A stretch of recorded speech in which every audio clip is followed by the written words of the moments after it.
Hello అందరికీ! దేవీ శరన్నవరాత్రుల్లో మూడవ రోజు అనగా ఈరోజు అమ్మవారు మనకు శ్రీ అన్నపూర్ణాదేవి అవతారంలో దర్శనమిస్తారు. ఈ రోజున అమ్మవారికి ఎంతో ఇష్టమైన ప్రసాదాలు 2 కట్టె పొంగలి, దధ్యోదనం.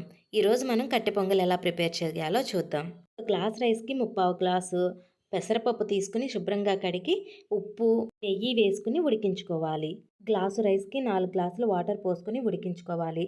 అది ఉడికేలోపు స్టవ్ మీద ఒక బాండీ పెట్టుకుని దాంట్లోకి 1 టేబుల్ స్పూన్ నెయ్యి వేసుకుని, నెయ్యి వేడైన తర్వాత దానిలోకి జీలకర్ర, ఆవాలు, ఎండుమిర్చి, పచ్చిమిర్చి, అల్లం, జీడిపప్పు, మిరియాల పొడి, ఇంగువ వేసుకుని వేయించుకోవాలి. వేగిన తర్వాత చివరిలో కరివేపాకు కూడా వేసుకొని వేయించుకొని, వేగిన తాలింపుని ముందుగా మనం ఉడికించి పెట్టుకున్న అన్నంలో వేసుకొని కలుపుకోవటమే.